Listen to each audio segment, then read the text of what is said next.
So you're both in high school, and are you planning to go to college after high school? Yeah. Perfect. So my company is an IT firm. It's Defense Technology Integration is the name of it. So DTI is the acronym that I use for the company. And I chose the name Defense because of cyber.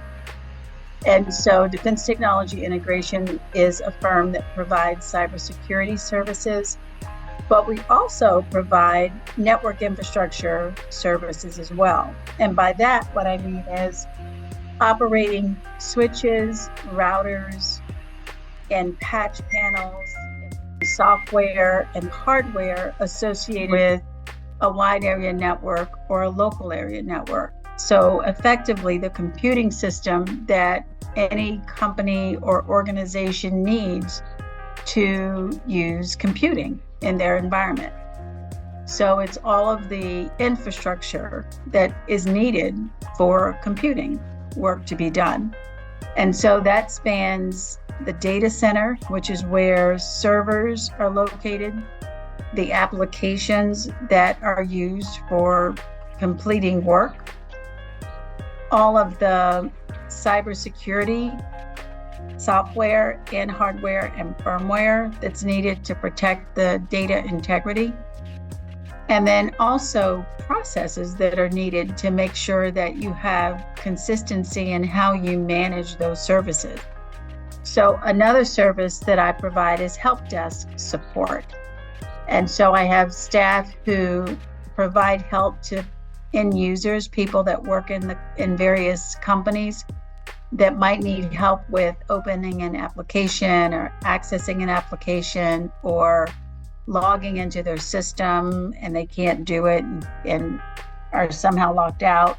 So it's all kinds of help that an end user might need to do their job. So that's what the help desk does.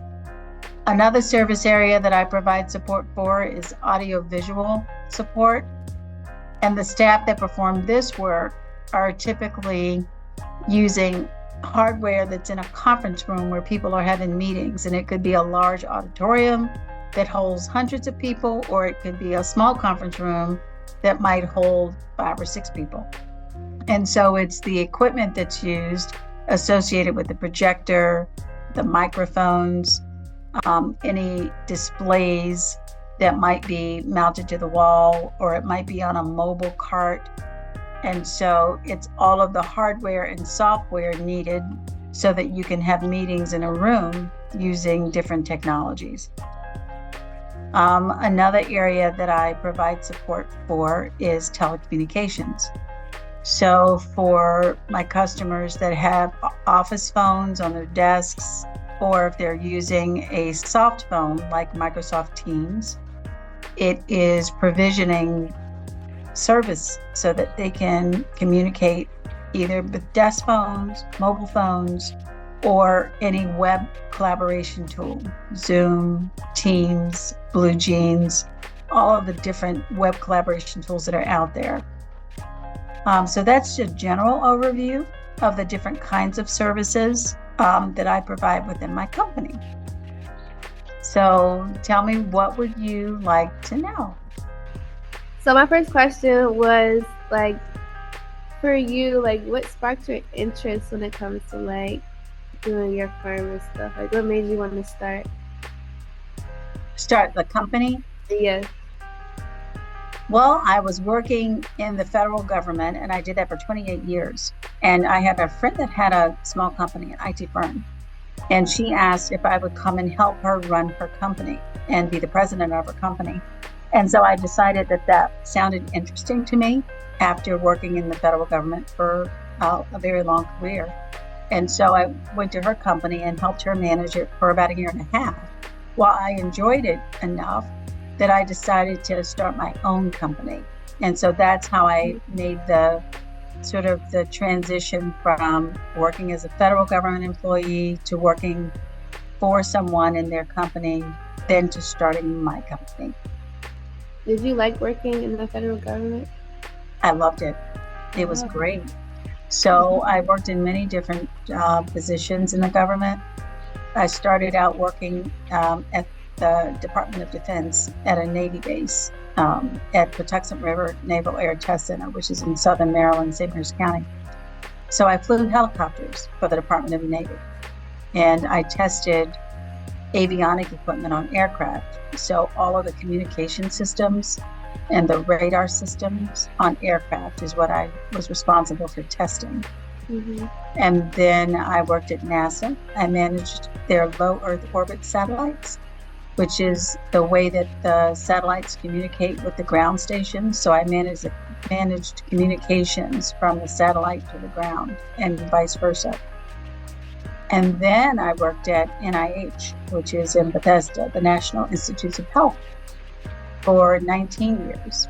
And while I was there, I managed network infrastructure, so all the computing systems, the data center, telecommunication services, cabling infrastructure, help desk, software application development, cybersecurity, IT contracts, so a number of different IT services. And then I worked at 2 other federal agencies, but I enjoyed every position that I had. Mm-hmm. And after doing it for quite some time, it was just time for me and my career to try something different. Thank you. Mm-hmm. All right, so not only how long have you had your business, would you say it's worth it getting into the IT field? I've had my company for 5 years. It'll be 6 in April. And it is enjoyable. It's long hours, but I really like what I do. I like technology, and I think IT is absolutely worth it. And because, for a couple of reasons. One, technology changes every 6 months, so there's always something new to learn. And if you think about the evolution of technology and where things were many, many years ago and where they are now, it's changed so rapidly. And if you find those things interesting, you're always going to be learning something new.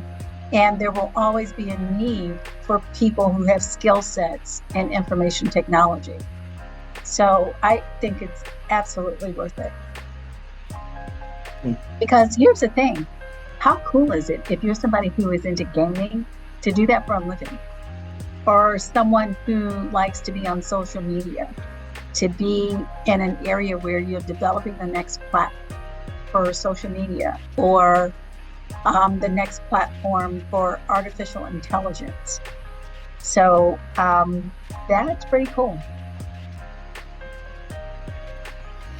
My second question was, what technical skills and tools should I focus on learning first when it comes to cybersecurity? For cybersecurity, I would say at the high school level, take math classes. You don't have to take the most advanced class, but make sure you take definitely math classes. Mm-hmm.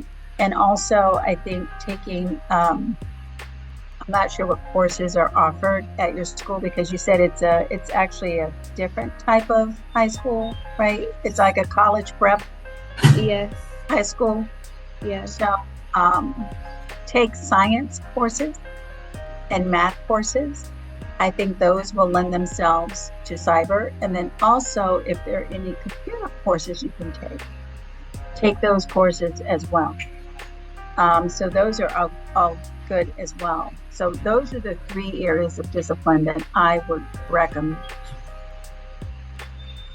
So even like online things like JavaScript, like Python, do you think that'd be good to look into right now?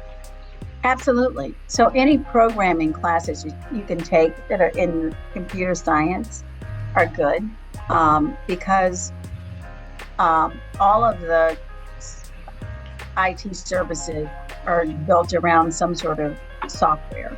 Everything is. And so you can decide to do something on the software application development side, or something on the infrastructure side, or something, dealing with testing or dealing with end user experience. But with cybersecurity, focusing on the programming side, I think is key. Thank you. Yeah. Would you recommend a specific college? Would I recommend a specific college? Yeah. No. And the reason is because they're all good. So when you think about colleges, most of them use the same material, the same textbooks. What's different is the resources that the schools have available for the students, and the teachers are different. But the material, for the most part, is the same. And what we learned during the pandemic is there was nothing specific about those buildings that made the coursework any different from one school to another, because everybody was at home. And so the difference really is the resources that the schools have for just exposure to different things, exposure to different people, the ability to maybe travel abroad and have those experiences, the differences in the physical facilities. Like, for example, the college might have a computing center where you can go and do development work and test work, lab work and things like that. So really that's the biggest difference. But no matter where you select, just make the most out of that opportunity that you can for the courses that you take. So when it comes to like colleges and stuff, do you recommend, for example, me majoring in cybersecurity and him majoring in IT, like majoring in that specific field or majoring in computer science? So good question. Both are good things to major in, and both are transferable from one to the other. Mm-hmm. But what I will say, computer science gives you a broader lens of disciplines to pursue after college. But the others, cybersecurity, doesn't limit you. Mm-hmm. And so if you decided to major in cybersecurity, it doesn't limit you from doing something in computer programming after you graduate, and vice versa. If you get a degree in computer science, it doesn't limit your ability to do other things outside of programming, for example.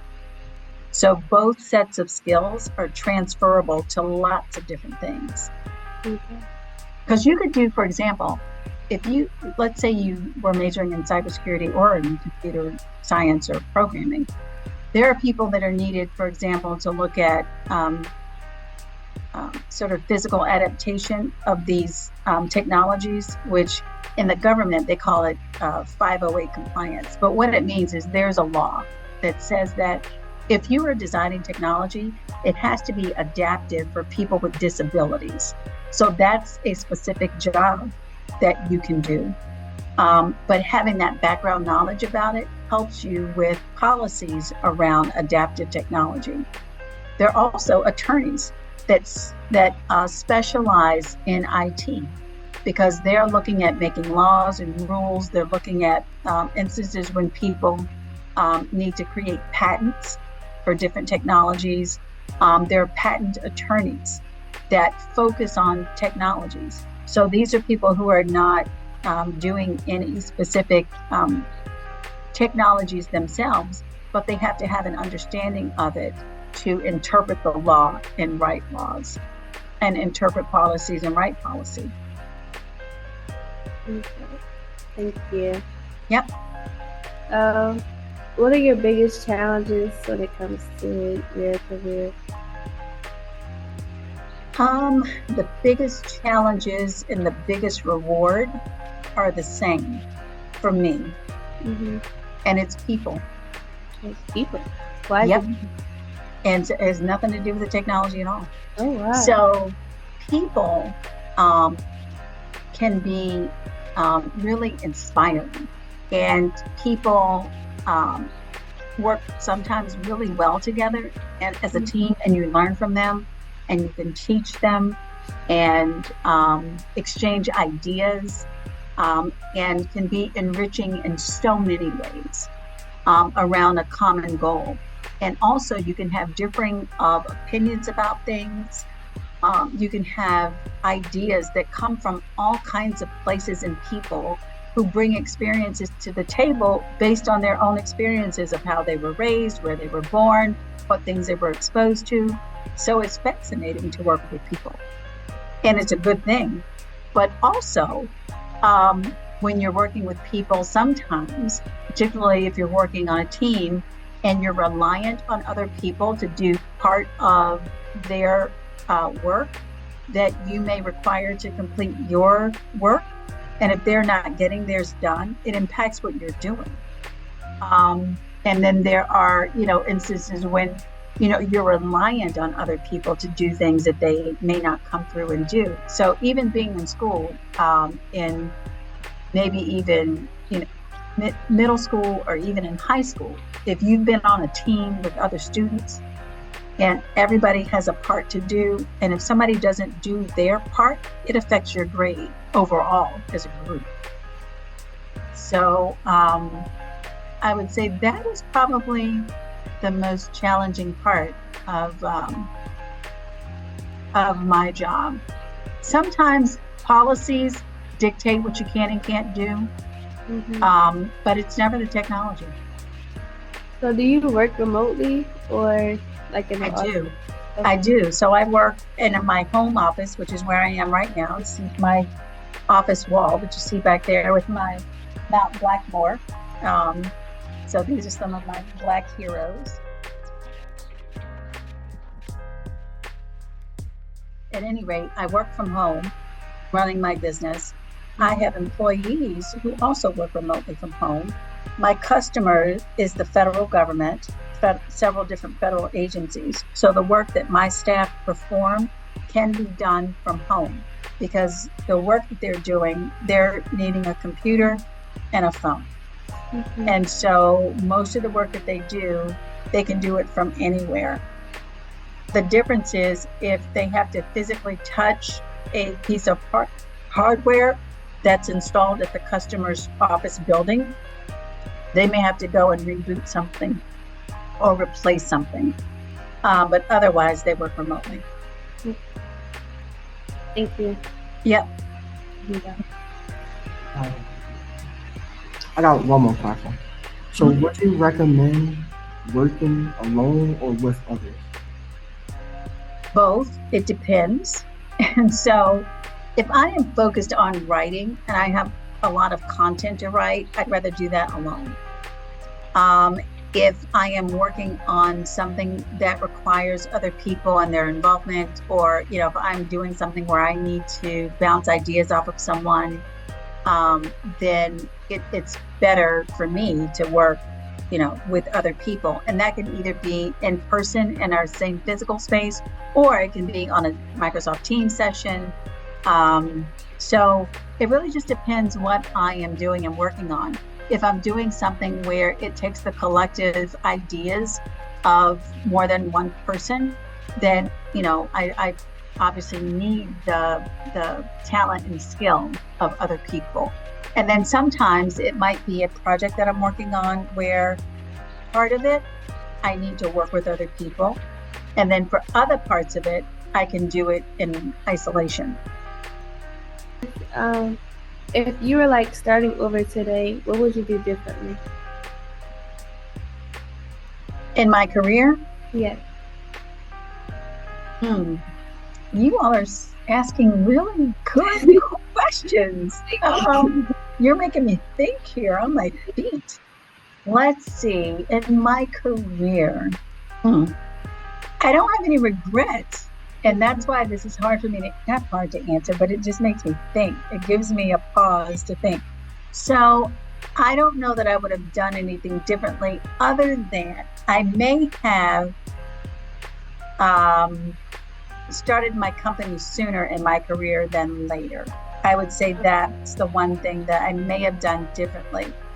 But I don't have any regrets of the way that I've done it, because having been in the federal government for as long as I have has given me a real thorough understanding of how the government works, because now they are my customer. Right. So I would say I probably would not have stayed at the NIH for 19 years. I would have moved around a lot sooner. Okay. Do you know any like resources or internships we could use that are beginner friendly? The one that comes to mind for me is NIH, because that's where I used to work. They have a program called Pathways, and this is for both of you. And so if you go online and look at, there are two places that you can go. And what I can do is I can send you both a couple of links that have internship information about, different opportunities. And so, but this is one that I know about specifically for the government. So the federal government has a website called USA Jobs. Have you ever gone there? I have, actually. Okay. If you go onto USA Jobs, do a search on Pathways. Pathways is the name of the internships government-wide. And so if you log into Pathways, you can do a search on internships, and it will pull up almost every internship that is available. And you can do a sort by geographical location. You can do a sort by job title. You can do a sort by grade level, meaning the level, entry level versus mid-level versus senior level. So the government is structured by grades, meaning grade 0 to 15. And well, actually, they don't have grade 0, grade 1 to grade 15. And so grade 1, 2, and 3 are your entry-level internship positions. And so you can structure it that way when you do your search. But you can start there. Thank you. You're welcome. Another question. It's kind of like two questions in one, but like, what does like your typical day or week look like, and also like your work-life balance, and is it stressful sometimes? Work-life balance. Let me start there and go backwards. My life and work are not balanced. I work probably 12 to 14 hours a day every day, and that includes Saturday and Sunday. Wow. So with that said, I really like what I do. Sometimes I want a break, but it just doesn't always lend itself to that, because a lot of things that I do are very time sensitive. So the work-life balance, it's not balanced. The other thing that you asked, I'm sorry, I've lost it. What did you ask me? Was it stressful? Is it stressful? It can be. And I will say that it ebbs and flows. And so there are times when I have multiple things that are due at the same time, meaning I write a lot of proposals. Oh, you asked how I spend my day, like a typical day.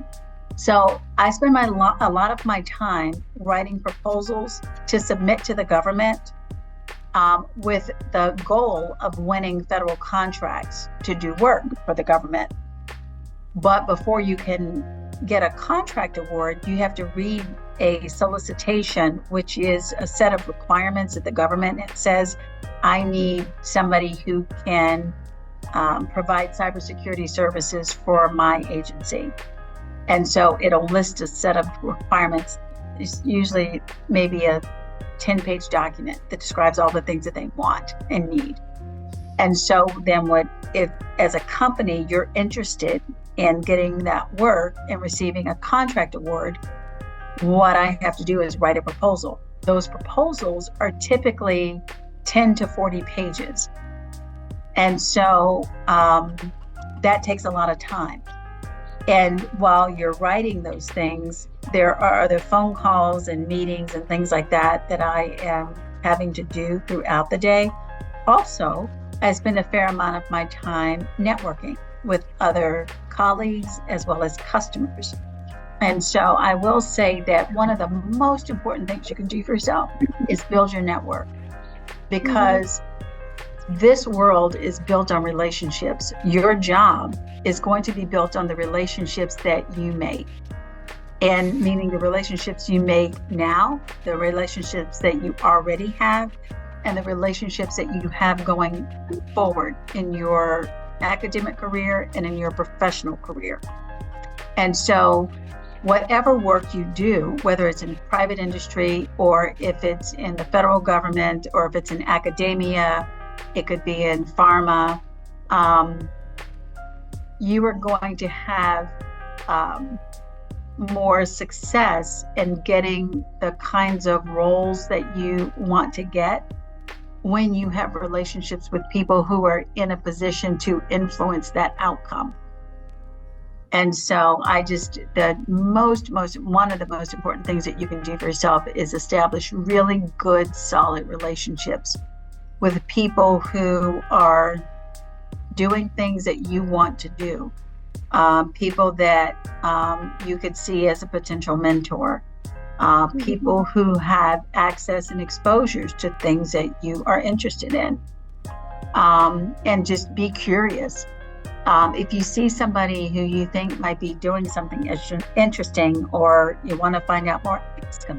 Walk up to them and say, can you tell me what you do? Introduce yourself to them and say, you look interesting, or what you're doing looks interesting, or, oh, I just saw you come out of this office building or wherever they just came from. Can you tell me what they do or what you do to support them? And people most of the time are happy to talk about themselves. Right. And the other thing I would say is, as much as you can, read books. Because it's going to help your vocabulary immensely. Because no matter what you end up doing and your path to get there, you're going to need to be the best writer that you can be. Because before someone meets you, a lot of times, their first introduction to you is the way that you're able to describe yourself in writing before they even meet you. And so you want to write to your reader in a way that says, oh, this is really interesting. I want to meet this person. And so the way that you're able to write is really critical. So and the reason I said reading first is because the more you read, the broader your vocabulary will be, and the better your comprehension of anything will be, no matter what you choose to do, because it's going to give you a different perspective of the writer's point of view of the books that you're reading. And it can be things you're interested in. Just pick things of interest. They don't have to be long books, they can be short books. But expanding your vocabulary is critical, and your thought process and your analytical thinking about solving problems, about making decisions. It will help in that regard. Thank you. Yep. My last question was, from what you know, what industries have a high demand for both cybersecurity and IT? All. Okay. Every single company, every single industry needs to protect their data. Every one of them. If your company, if that organization has a computer, they're very interested in cybersecurity, because there's so much data that's traversing over the network and over the internet. Everybody has a keen interest in protecting it, because for every system that's on the computer and for every application, you've got hundreds of thousands of cyber threats and hackers that are trying to get into your systems. So it's critical in every industry. Thank you so much. Yeah, you're welcome. You're welcome. I have one more question. So what do you think is your biggest accomplishment in your career so far? I think the fact that I have been able to help other people achieve their career goals. I have been in a position where I was able to hire people, I was able to train people, I was able to promote people and help them along their career path. I think that's one of my biggest accomplishments. I have also been fortunate enough to be around a lot of different people from all walks of life, and I've learned from them. So it's that engagement of people and helping them in their journey. Yeah.